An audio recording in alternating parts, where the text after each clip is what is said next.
സ്നേഹം ലഹരിയാണ്. എനിക്ക് എന്റെ മക്കളെ ലഹരിയാണ്, എന്റെ കുടുംബം ലഹരിയാണ്. ഈ ലഹരികൾ വേണം നമുക്ക്. എന്ന് നമ്മുടെ കുടുംബത്തോടുള്ള ലഹരി നഷ്ടപ്പെട്ടോ, എനിക്ക് എന്റെ ഭാര്യയോട്, മക്കളോട്, ഭർത്താവിനോട്, അച്ഛനമ്മമാരോടുള്ള ലഹരി, എന്റെ കുടുംബത്തോടുള്ള ലഹരി എപ്പോ നഷ്ടപ്പെട്ടോ അന്നു മുതല് നമ്മൾ മറ്റു ലഹരികളുടെ പുറകെ പോകും. അതാണ് നമ്മുടെ സംഭവിച്ചേക്കണേ. എനിക്ക് എന്റെ ഭാര്യ ലഹരിയാണെങ്കിൽ, എനിക്ക് എന്റെ മക്കള് ലഹരിയാണ്, എന്റെ കുടുംബം ലഹരിയാണ്, എന്റെ അച്ഛനമ്മ ലഹരിയാണെങ്കിൽ എത്ര റിസ്ക് എടുത്തും ഞാൻ എന്റെ വീട്ടിലെത്താൻ നോക്കും. ഇല്ലെങ്കിലോ അതിനേക്കാളും വലിയ ലഹരി ആയിട്ട് ഞാൻ കവലയ്ക്ക് കൂട്ടുകാരുടെ കൂടെ ഇരിക്കും.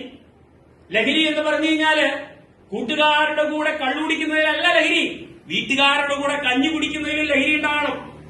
അവിടെയാണ് ലഹരി എന്ന് പറഞ്ഞത്.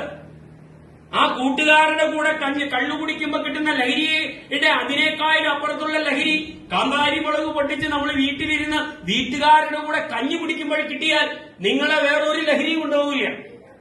അതുകൊണ്ട് ഈ ലഹരികൾ നല്ലതാണ്. പിന്നെ വേറെ കുറെ ലഹരികളുണ്ട്, ആ ലഹരിയെ കുറിച്ച് പറയാം.